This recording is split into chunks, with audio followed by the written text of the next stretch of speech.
Bulletin کا باقاعدہ آغاز کریں سائفر کیس کی خبر کے ساتھ کہ سائفر کیس میں چیئرمین پی ٹی آئی اور شاہ محمود قریشی پر فرد جرم عائد کر دی گئی۔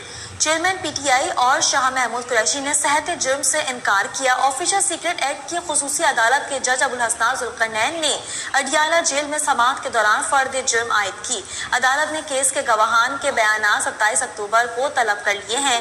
سائفر کیس کی سماعت 27 اکتوبر تک ملتوی کر دی گئی ہے۔ 17 اکتوبر کو فرد جرم عائد کرنے کی تاریخ مقرر کی گئی تھی۔ اس وقت تحریک انصاف کے وکلاء کی جانب سے چالان کی کاپیاں فراہم نہ کرنے کا اعتراض اٹھایا گیا تھا۔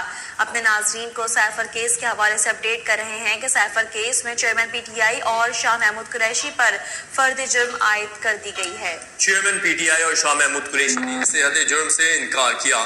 آفیشل سیکرٹ ایکٹ کی خصوصی عدالت کے جج ابوالحسنات ذوالقرنین نے اڈیالہ جیل میں سماعت کے دوران فرد جرم عائد کی۔ اسی حوالے سے مزید تفصیلات جاننے کے لیے ہم نے رابطہ کیا ہے نمائندہ K21 نیوز اسلام آباد ضمیر حسین ضمیر سے۔ جی ضمیر، اپڈیٹ کیجیے گا سائفر کیس کے حوالے سے۔ جی بالکل، سائفر کیس میں چیئرمین پی ٹی آئی اور شاہ محمود قریشی پر جو ہے فرد جرم عائد کر دی گئی ہے۔ سائفر کیس میں چیئرمین پی ٹی آئی اور شاہ محمود قریشی پر جو ہے فرد جرم عائد کی گئی ہے۔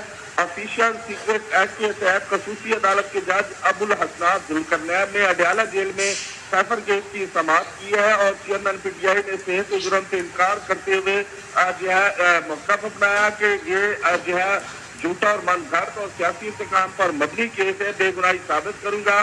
جبکہ سابق وزیر خارجہ اور پی ٹی آئی کے رہنما شاہ محمود قریشی نے جو ہے صحت جرم سے انکار کیا ہے۔ چیئرمین پی ٹی آئی کی فرد جرم روکنے کی درخواست جو وہ مسترد کی گئی ہے اور اسی کیس کی سماعت کے دوران وکلا صفائی نے فرد جرم کی کارروائی روکنے کی درخواست دائر کی، جبکہ پراسیکیوٹر شاہ خاور نے درخواست کی مخالفت کی۔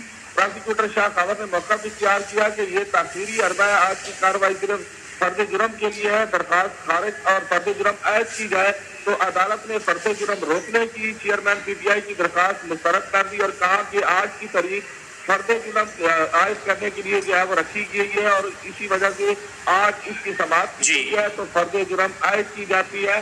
عدالت نے کیس کے گواہان کے بیانات 27 اکتوبر کو طلب کر لیے ہیں، جس کے بعد سائفر کیس کی سماعت جو ہے وہ 27 اکتوبر تک جو ہے وہ ملتوی کر دی گئی ہے۔ اور اگر اس کے حوالے سے مزید بات کر دی جائے تو اس سے قبل 17 اکتوبر کو فرد جرم عائد کرنے کی تاریخ مقرر کی گئی تھی، تاہم اس وقت تحریک انصاف کے وکلاء کی جانب سے اس چالان کی کاپیاں فراہم نہ کرنے کا اعتراض اٹھایا گیا تھا۔ پی ٹی آئی کے اعتراض کے بعد فرد جرم کی تاریخ آج مقرر کی گئی تھی تو آج یہ سماعت جو ہے اڈیالہ جیل میں کی گئی ہے۔ جج ابوالحسنات نے اس پر سماعت کی ہے اور چیئرمین پی ٹی آئی اور شاہ محمود قریشی پر جو ہے فرد جرم عائد کر دی گئی ہے۔ جی بہت شکریہ نمائندہ اسلام آباد ضمیر حسین ضمیر، آپ ہمیں اپڈیٹ کر رہے تھے سائفر کیس کی سماعت کے حوالے سے۔